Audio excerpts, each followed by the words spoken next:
Hello student. तो आज हम कल्चर मीडिया के बारे में पढ़ेंगे कि what is the culture media and how many types of culture media and किस प्रकार से कल्चर मीडिया को प्रिपेयर करते हैं। तो यदि हम टर्मिनोलॉजी की बात करें तो कल्चर वर्ड किसे कहते हैं, तो growth of micro organisms obtain in a culture media after its incubation period. तो किसी भी ये माध्यम पर जो है आवश्यक जो न्यूट्रिएंट्स होते हैं, जैसे हम लोग को सर्वाइव करने के लिए न्यूट्रिएंट्स, हमारे ग्रोथ के लिए न्यूट्रिएंट्स की ज़रूरत होती है, उसी तरह से सिंगल सेल या लिविंग सेल जो भी माइक्रो ऑर्गेनिजम्स होते हैं लाइक बैक्टीरिया, फंजाई, उनको भी ग्रो करने के लिए बेसिक रिक्वायर्ड न्यूट्रिएंट्स की आवश्यकता होती है और उन्हीं को मिलाकर बनाकर जो है हम कल्चर मीडिया बनाते हैं। तो उस पर जो ग्रोथ माइक्रो ऑर्गेनिजम्स की होती है, कल्टिवेशन ऑफ माइक्रो ऑर्गेनिजम्स के लिए जो हम टर्म यूज़ करते हैं उसे हम कल्चर करना बोलते हैं। कल्चर मीडिया को भी इसमें डिफाइन किया गया है, any material where microorganisms में thrive for their nourishment and production. तो कोई भी ऐसा मटेरियल इंग्रेडिएंट्स जो इसमें कि माइक्रो ऑर्गेनिजम्स जो होते हैं उनसे नरिश मतलब उनसे भोजन प्राप्त करते हैं और अपना रिप्रोडक्शन उसमें करते हैं, तो उस प्रकार के माध्यम को हम कल्चर मीडियम बोलते हैं। इंक्यूबेशन पीरियड ये टर्मिनोलॉजी है जो हम माइक्रो ऑर्गेनिजम्स को ग्रो कराने के दौरान ये टर्मिनोलॉजी का यूज़ करते हैं। तो सबसे पहले हम टर्मिनोलॉजी को ही डिफाइन कर रहे हैं। इंक्यूबेशन पीरियड जो होता है, it is the time needed to let previously inoculated culture media to show a distinct colonies with a desired temperature within a desired temperature, and it is also the time needed for the microorganisms to adopt, grow and multiply in its new environment. तो यदि हम simple इसको सरल शब्दों में समझने की कोशिश करें, तो जब हम किसी भी माइक्रो ऑर्गेनिजम्स को कल्चर मीडिया के ऊपर ग्रो कराते हैं तो सबसे पहले हम उसके किसी भी मतलब उसके part of micro organisms like उसका स्पोर हो, ये यदि हम फंगल है तो उसका हाइफी हो, या जो भी पार्ट जिसका कि इस्तेमाल हम उसकी पूरी कॉलोनी डेवलप करने के लिए करते हैं उस पार्ट को हम इनाकुलम कहते हैं। तो इनाकुलम को इनाकुलेट कराने के बाद और जो पहला अपीयरेंस होता है उसके बीच का जो टाइम पीरियड होता है उसे हम बोलते हैं इंक्यूबेशन पीरियड। फॉर एग्जांपल यदि हम गमले में बीज डालते हैं तो बीज डालने के बाद जो पहला अंकुरण जर्मिनेट जो प्लांट निकलता है, तो बीज डालने से लेकर पहले प्लांट्स के जर्मिनेट होने तक के जो बीज का समय होता है उसे हम इंक्यूबेशन पीरियड कहते हैं। तो ये इंक्यूबेशन पीरियड जो है माइक्रो ऑर्गेनिजम्स के कल्टीवेशन में भी यूज़ किया जाता है कि जब हम उसको कल्चर मीडिया में इनोकुलेट करते हैं और जब उसकी कॉलोनी जो है फर्स्ट टाइम अपीयर होती है, दिखाई देती है, तो उसके टाइम पीरियड को हम इंक्यूबेशन पीरियड बोलते हैं। जैसे हमारे ह्यूमन बीइंग का जो इंक्यूबेशन पीरियड कहलाता है वो 9 मंथ कहलाता है कि माँ के गर्भ में जब बच्चा आता है 9 महीने बाद फिर वो बाहर निकलता है। इसी तरह से कॉलोनी, तो कॉलोनी जो वर्ड होता है, a group of micro organisms growing together करेक्टरिस्टिकली in a culture media. Micro organisms का ऐसा ग्रुप जो कि कल्चर मीडिया के ऊपर ग्रुप जो ग्रो करता है, तो मतलब जो भी पूरी ग्रुप उसका जो दिखाई देता है उसे हम कॉलोनी शब्द इस्तेमाल करते हैं कि मतलब जो है माइक्रो ऑर्गेनिज्म पूरा एक साथ ग्रो करते हैं। इनाकुलम मैंने अभी आपको बताया कि part of micro organisms, any part of micro organisms जिसको कि हम कल्चर मीडिया में इनोकुलेट कराते हैं, मतलब उसको डालते हैं, उसको हम इनाकुलम कहते हैं। चाहे वो स्पोर फॉर्म हो सकता है, चाहे वो उसका माइसीलियल फॉर्म हो सकता है, चाहे होल माइक्रो ऑर्गेनिजम्स हो सकता है, चाहे वेजिटेटिव पार्ट्स या रिप्रोडक्टिव पार्ट्स, कुछ भी। अब कल्चर मीडिया की यदि हम बात कर रहे हैं माइक्रो ऑर्गेनिजम्स को लेबोरेटरी में कैसे ग्रो कराया गया और उनका कल्चर बनाया गया, तो उसके लिए हिस्ट्री है, इसकी शुरुआत कब और कहाँ कैसे हुई। तो हिस्ट्री की बात करें तो the discovery of culture media allowed the development of microbiology in the 19th century. Culture media की जो खोज है और जो जिसमें माइक्रो ऑर्गेनिज्म का माइक्रोबायोलॉजी जो ब्रांच का डेवलपमेंट हो रहा था, उस दौरान कल्चर मीडिया की खोज 19th सेंचुरी में हुई। Bacterial culture was the first method develop to study the human microbiota using an artificial medium that allows growth and isolation of bacteria. जो बैक्टीरियल कल्चर का जो पहला मेथड है जो डेवलप किया गया, वो उसका जो पर्पस था उसको हमारे ह्यूमन बीइंग के बॉडी में बहुत सारे माइक्रो ऑर्गेनिजम्स जो होते हैं वो कॉमन सेल या अलग अलग फॉर्म में रहते हैं, तो उनको माइक्रोबायोटा कहा जाता है। तो उनके अध्ययन के लिए सबसे पहले माइक्रो ऑर्गेनिजम्स को कल्चर किया गया शुरुआत में आर्टिफिशियल मीडियम के ऊपर, और उसको उनकी ग्रोथ को उसमें अलाउ किया गया और बाद में उसको आइसोलेट करके आइडेंटिफाई किया गया कि which type of micro organisms जो होते हैं वो हमारे शरीर में रहते हैं।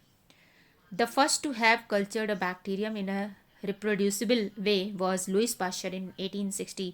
1860 में सबसे पहले लुइस पाश्चर ने ऐसे बैक्टीरिया को कल्चर किया था जो रिप्रोडक्शन की प्रोसेस कर रहा था। रिप्रोडक्शन की प्रोसेस के दौरान उन्होंने सबसे पहले बैक्टीरियल कल्चर को बनाया था। He develop the first so called artificial culture medium, और यदि देखा जाए तो लुइस पाश्चर ने सबसे पहले सो कॉल्ड आर्टिफिशियल कल्चर मीडिया बनाया था, मतलब लैब में के अंदर इसको प्रिपेयर किया था। In 1860 he developed a culture media containing yeast soup, ashes, sugar and ammonium salt. उन्होंने 1860 में जो कल्चर मीडिया बनाया था उसके अंतर्गत उसके अंदर जो इंग्रेडिएंट्स मिलाए थे उसमें ईस्ट जो था, ईस्ट का सूप था, और शुगर था, अमोनियम सॉल्ट था, और एशेस थे। His objective was to create a fermentation medium to demonstrate that each fermentation was associated with the development of a particular microorganisms. तो उनका जो कल्चर मीडिया बनाने का जो उनका उद्देश्य था वो था कि किस प्रकार से जो है माइक्रो ऑर्गेनिजम्स जब जो अपनी जब लाइफ साइकिल वो स्टार्ट करते हैं, अपनी मेटाबॉलिज्म प्रोसेस करते हैं, उनकी जो मेटाबॉलिज्म प्रोसेस होती है वो फर्मेंटेशन ही प्रोसेस होती है। तो एक्चुअली में फर्मेंटेशन प्रोसेस को क्लियरली उनको डिमॉन्स्ट्रेट करने के लिए उन्होंने इस प्रकार के कल्चर मीडिया का प्रिपरेशन किया था लुइस पाश्चर को। इसीलिए फादर ऑफ माइक्रोबायोलॉजी जो है लुइस पाश्चर को कहा जाता है। Microbiology is the defined not only by the organisms it studies but also by the tools use to study them. तो जैसे कि साइंस की जो ब्रांच है माइक्रोबायोलॉजी, उसमें हम केवल माइक्रो ऑर्गेनिजम्स के बारे में ही अध्ययन नहीं करते हैं, बल्कि हम उस माइक्रो ऑर्गेनिजम्स से रिलेटेड या उस जो भी जितने भी टूल्स और टेक्निक्स हम इस्तेमाल करते हैं उनका भी अध्ययन उसमें किया जाता है। The first observation of bacterium was made around 1673 by the Dutch microscopist Antonie van Leeuwenhoek because of the microscope he had developed which enlarged the bacteria from 50 to 300 times of what he had observed. यदि हम bacteria की बात करें कि सबसे पहले bacteria को देखने का जो क्रेडिट है वो किसको जाता है, तो वो 1673 में जो डच के एक माइक्रोस्कोपिस्ट है जिनका शौक था, वो अपना खुद से लेंसेज को घिसकर माइक्रोस्कोप बनाया करते थे। उनका नाम था एंटनी वॉन लीवेनहॉक। एक्चुअली में वो लिनन मर्चेंट थे, लेकिन उनका हॉबी था माइक्रोस्कोप बनाने का। तो उन्होंने सबसे पहले बैक्टीरिया को देखा था, सैंपल्स जो उन्होंने रेन वाटर, सलाइवा और बहुत सारे सैंपल को देखकर अपने बनाए माइक्रोस्कोप में ऑब्जर्व किया था। तो उन्होंने ये चलते फिरते चीज़ें दिखाई दी थी जिसका नाम उन्होंने उस समय एनिमल क्यूल्स दिया रखा था। और वो जो चीज़ उन्होंने देखी थी वो अपने आकार से उन्होंने जो अपने माइक्रोस्कोप बनाए थे उससे 50 टाइम्स और या 300 टाइम्स बड़े आकार में उसको देखी थी।